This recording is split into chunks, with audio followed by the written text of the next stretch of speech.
Chicago and Detroit are set up for great success this offseason, while Green Bay and Minnesota have a lot of questions. What's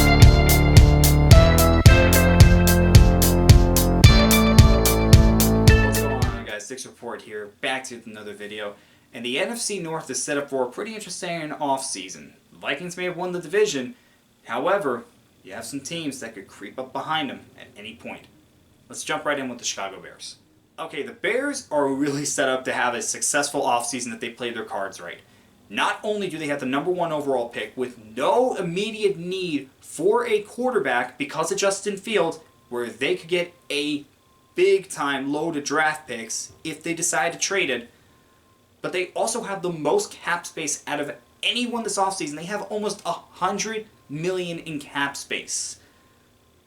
That is simply too good to not do well. They have to use that money right. David Montgomery is a free agent, and he's been very good for them as their running back. Do they re-sign him or not? We're going to have to find out. Riley Reef is a free agent, and they seriously do need help with their offensive line. But Reef is getting up there in age.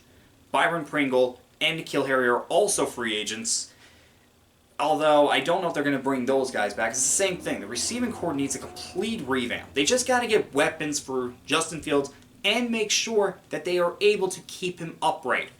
If they can do that, I mean, Fields could be very good this season. And I mean very good. On the defensive side, yes, they have to rebuild that defense. They have to make sure that they have a quality defense to go along with a young quarterback. Really, for the Bears, they just got to get players. If they just get players, they're going to be in good shape to improve next season. You're not expecting too much out of them in 2023 and maybe not even 2024.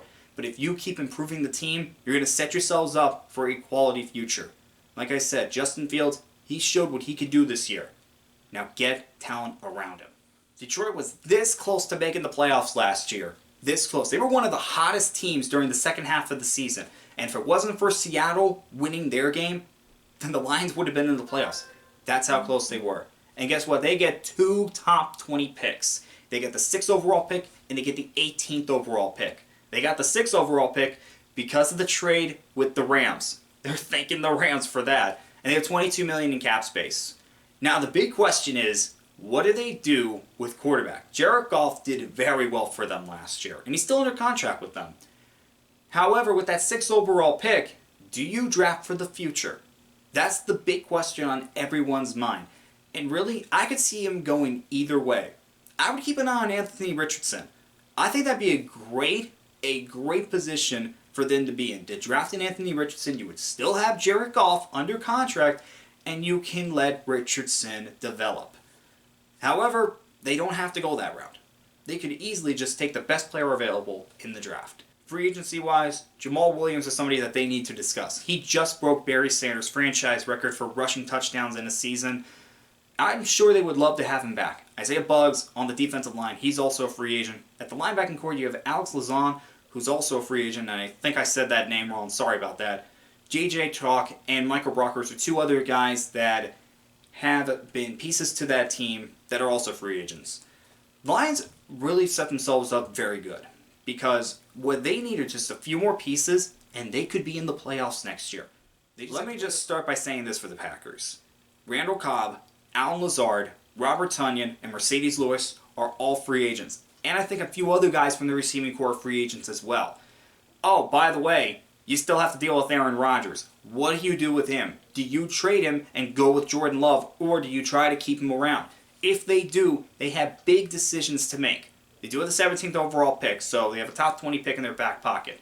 However, they only have $6 million in cap space. They got to find cap space somehow if they do decide to keep Rodgers. And it's not only those 4 that they have to worry about. Adrian Amos is also a free agent, and so is Max Crosby, their kicker. This is big right now for the Packers, and not just with Aaron Rodgers. They've got to replenish the receiving core. They've got to figure out what they're going to do with this defense, and they got to figure out what they're going to do with Jordan Love. The Vikings did win the division last year. However, they did it by winning every single close game that they had in the regular season. You cannot bank on that for 2 years in a row. And they're the only team in the NFC North that's over the cap, and they're over by $24 million. And they're freaking 23rd overall because they made the playoffs. Another problem, Patrick Peterson's a free agent. Patrick Peterson may be getting up there in age, but he still proves that he has football left in the tank. Greg Joseph, their kicker, is a free agent. Davin Joseph, one of the defensive linemen, is a free agent. Garrett Bradbury, their center, is a free agent. You know how I feel about centers. You don't want to lose a quality center. Vikings have big decisions that they have to make. They have to figure out how they're going to clean up some cap space, and they have to figure out who they're going to re-sign. Kirk Cousins, since he's been with the Vikings, the goal has been get them to the Super Bowl, and they haven't done that yet. Can this team get over the hump and make a Super Bowl run? I don't know, but they're not going to do it again by winning every single close game that they had. It was their downfall last year when they played the Giants. Are the Vikings going to make a run? They got to do it soon. That window is closing. Alright guys, those are my thoughts on the NFC North teams. Next up is the AFC South. And as always, I will see you guys next time.